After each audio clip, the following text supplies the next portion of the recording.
Friedrich Nietzsche was a German philosopher. He started out as a classicist, a professor of Greek and Roman thought, who was teaching in Switzerland.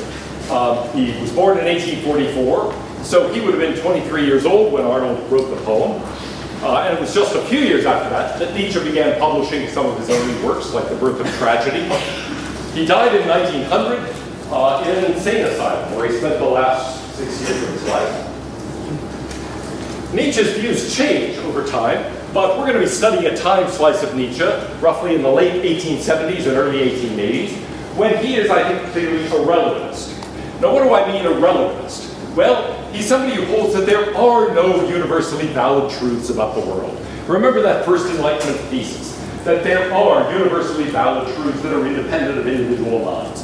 The relativist denies it and says, no, there is no such thing as mind-independent truth. There is only truth for you, or truth for me, or truth for us. There is no such thing as truth, full stop. Protagoras was an ancient relativist, pictured there, who held that man is the measure of all things. And he really meant, in this case, each individual person is the measure of all things. You are the measure of what is true for you. I'm the measure of what is true for me. A lot of other relativists have thought things are relative not to individual people, but to societies, to cultures, to conceptual frameworks, to interpretive communities. They've talked about a lot of things here, but in the end, what matters is that things are only true for some people or person. Well, one person or a variety of others. So there are different options. The one that really matters most for Nietzsche is the historical epoch possibility. What if what is true is really just true given our era? It's true for us at this place and time, but it wouldn't be true necessarily for other people at different times. He's worried about the possibility of a historical relativism where really I am trapped to some extent within the conceptual framework of my own culture, my own civilization at a given point in time. And so I can express things only in terms that that culture, that civilization gives me. So everything I say is really relative in some sense to that historical era. Well, people who have that view, that is to say that things are relative, the truth is relative to a historical period, might be called historicists.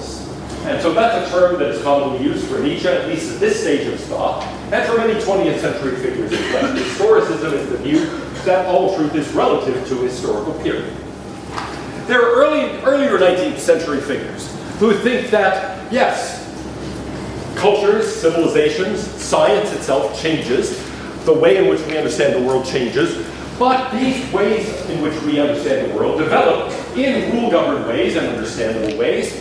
What drives revolutions in science? Well, sometimes brilliant new ideas, sometimes solutions to problems, sometimes new observations, new experiments. But in any case, it's a rational development, and we can understand how it develops.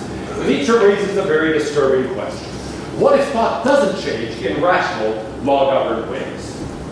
What if, in fact, not only is it the case that the theories we have about the world change over time, but also that the way in which we understand science, those theories, our own intellects, ourselves, changes over time too. So that there actually isn't any overall pattern to this. It's not like we can say, don't worry about it, here's how thought changes, here's how historical civilizations develop. No, instead it's sort of like, well, the way in which we understand all of that keeps changing and changing, not in entirely rule-governed ways, but more or less randomly. So let's take a look at what this would give us. Nietzsche is somebody who believes in two-level theories, and actually believes in two different kinds of two-level theories. At this stage of his life, it's really the primary Enlightenment materialism that is driving him.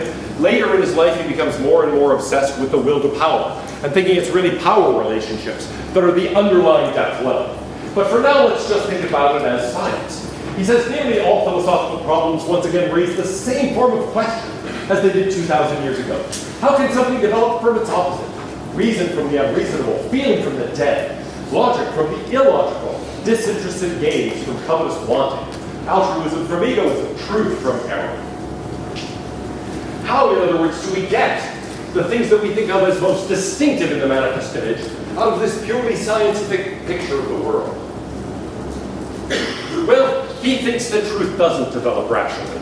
It doesn't develop in any predictable ways. It's largely That is to say, our understanding of the world is largely driven by irrational forces, driven ultimately by the will to power, but also at this stage of his thought by other things.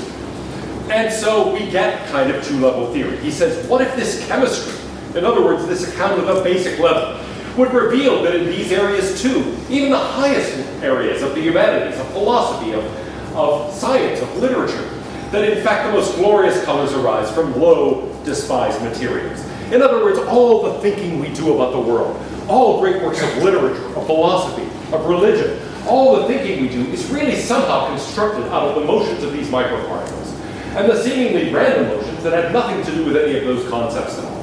A bunch of, we're sitting here vibrating, maybe one of you gets a brilliant idea, and one of you will become a leading figure of the 21st century.